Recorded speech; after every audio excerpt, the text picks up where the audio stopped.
இயேசுவில் மிகவும் பிரியமான சகோதர சகோதரிகளை ஆசீர்வாதமான இந்த காலை வேளையில் உங்களை அன்புடன் வாழ்த்துகிறேன். இந்த நாள் இனிய நாளாக அமைய புனித யோவான் எழுதிய நற்செய்தி அதிகாரம் 1 இறை வசனங்கள் 45 முதல் 51 வரை உள்ள இறை வார்த்தைகளை இன்று நாம் தியானிக்கிறோம். இன்றைய நற்செய்தி பகுதியில் நத்தனியேல் என்கிற ஒரு மனிதனை ஆண்டவராகிய இயேசு கிறிஸ்து இவர் உண்மையான இஸ்ராயலர், கபடற்றவர் என்று இயேசு கிறிஸ்து சான்று பகர்வதை நாம் பார்க்கிறோம்.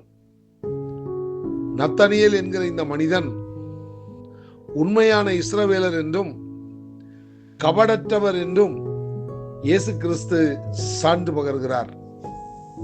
இஸ்ரவேலர்கள் எப்படிப்பட்டவர்கள் என்பதை இயேசு கிறிஸ்து அறிந்திருந்தார். அவர் வாழ்ந்த நாட்களில் அவருக்கு எதிராக அநேக குழப்பங்களை ஏற்படுத்தியவர்களே இந்த யூதர்கள் என்கிற இஸ்ரவேலர்கள் தான்.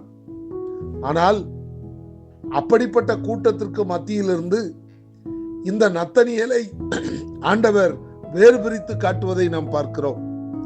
அப்படி என்று சொன்னால் ஆண்டவராகிய இயேசு கிறிஸ்து நத்தனியேலின் செயல்களை மறைமுகமாக அவர் கவனித்து வந்திருக்கிறார். நத்தனியேலில் பல்வேறு காரியங்களை அவர் மறைமுகமாக உற்று நோக்கி கொண்டிருந்திருக்கிறார். ஆகவேதான் அந்த மனிதர் இயேசுவை எதிர்கொண்டு வருகிற பொழுது அவரை குறித்த சான்றை மற்றவர்கள் அறிய அவர் எடுத்துரைப்பதை நாம் பார்க்கிறோம். ஆம், என கருமையானவர்களே, நத்தனியேலை குறித்து ஆண்டவராகிய இயேசு கிறிஸ்து சான்று கொடுத்தது போல இன்றைக்கு நம் ஒவ்வொருவரையும் குறித்து ஆண்டவராகிய இயேசு கிறிஸ்து சான்று பகர்வாரா என்பதை இந்த காலை வேளையில் சற்றே சிந்தித்து பார்ப்போம்.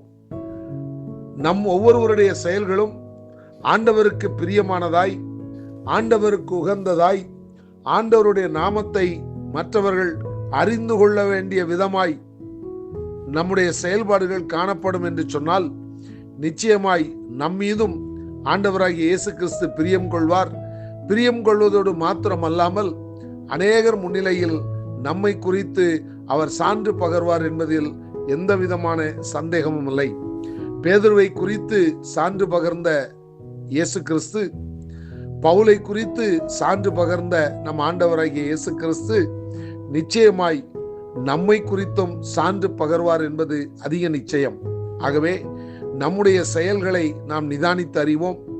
நாம் செய்கிற ஒவ்வொரு ஆவிக்குரிய செயல்களும், பூமிக்கடுத்த செயல்களும் ஆண்டவராகிய இயேசு கிறிஸ்துவின் மன விருப்பத்திற்கு ஏற்றாற்போல் அமைகிறதா என்பதை சிந்தித்து பார்த்து அர்த்தமுள்ள செயல்களை நம்மிடத்திலிருந்து வெளிப்படுத்துவோம். இயேசு கிறிஸ்துவின் நற்சான்றிதழை நாமும் பெற்று மகிழ்வோம். இந்த இனிய சிந்தனையுடன் இந்த நாள் இனிய நாளாக அமைய உங்களை அன்புடன் வாழ்த்துகிறேன்.